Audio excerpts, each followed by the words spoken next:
Islamabad. He is the Pakistan People's Party chairman and the country's former foreign minister. It's a pleasure to have you on.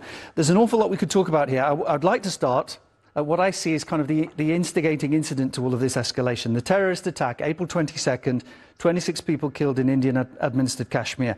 Now, Pakistan denied involvement, called for an independent investigation. India was so convinced that Pakistan was somehow involved, it's launched these deadly attacks. So I want to ask you, are you certain Pakistan wasn't involved? Thank you for having me on. And just as I, in the past, condemned the terrorist attack in Indian held Kashmir, just as the Pakistani people and government condemned that attack, surely you'll join me in condemning the attack on Pakistani civilians that resulted in the death of women and even children yesterday in the dark of night by India. As far as that terrorist attack is concerned, Pakistan, as you mentioned, has said time and time again, we are ready for an impartial international inquiry because we are clear, our hands are clean. We had nothing to do with this terrorist attack. It is India that has rebuffed Pakistan's consistent, legitimate, rational offer in response to this terrorist attack. We see the attacks by India last night in Pakistan is nothing less than acts of war.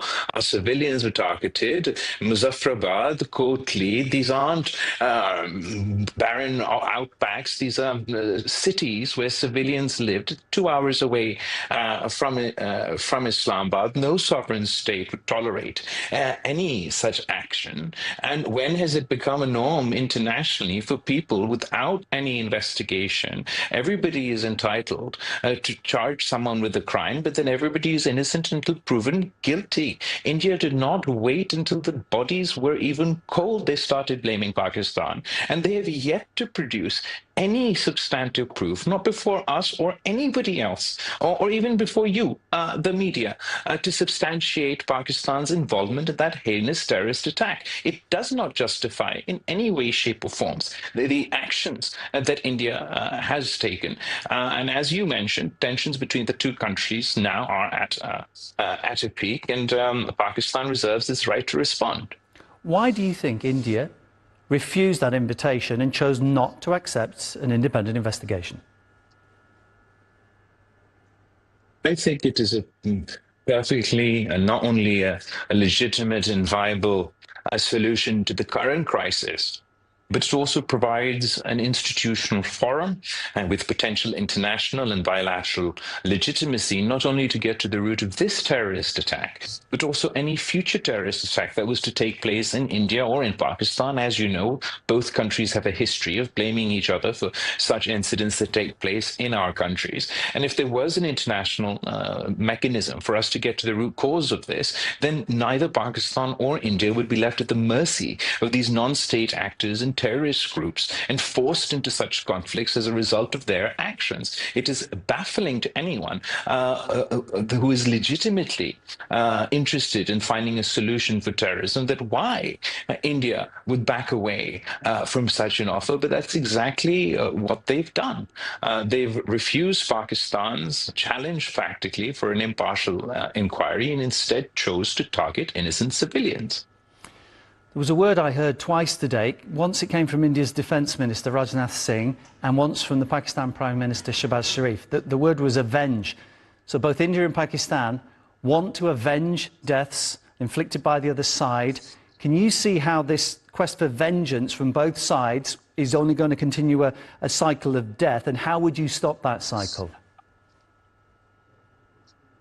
I wouldn't want to put words in the Prime Minister's mouth. I haven't heard him use the word avenge. Obviously, international law grants neither Pakistan nor India the right to retribution or to seek vengeance, but it does grant us the right to self-defense. And what India did last night was unprovoked, deliberate acts of war. They launched missile, drones, and airstrikes on Pakistan's sovereign territory and targeted civilians. They targeted civilians civilian institutions, including a dam. We are able to prove all of this. India is still unable to prove Pakistan had any role in the terrorist attack that took place in Indian-occupied Kashmir 2 weeks ago. So they have no justification, but Pakistan, under international law, has a right to defend itself, has a right to respond to these military actions by India. I totally get your point. I'm just thinking forward, though. If Pakistan responds, India will use the same argument that now they have a right to respond. How do you stop this continuing? I think that as far as what India's ultimate actions will be, I cannot say, but judging by their past actions, ever since this sort of RSS extremist mindset government has taken over in India, we've seen it grow as an increasingly rogue player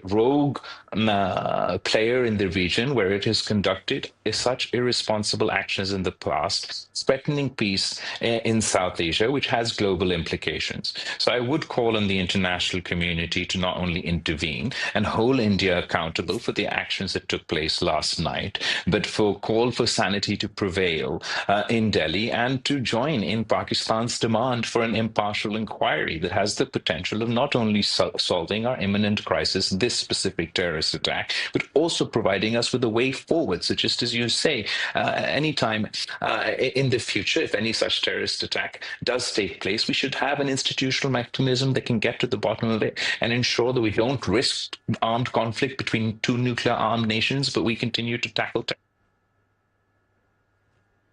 Can I just thank you so much for your time and analysis, giving us the benefit of your experience. My guest is Bilawal Bhutto Zardari, live from Islamabad. He is the Pakistan People's Party chairman. Thank you, sir.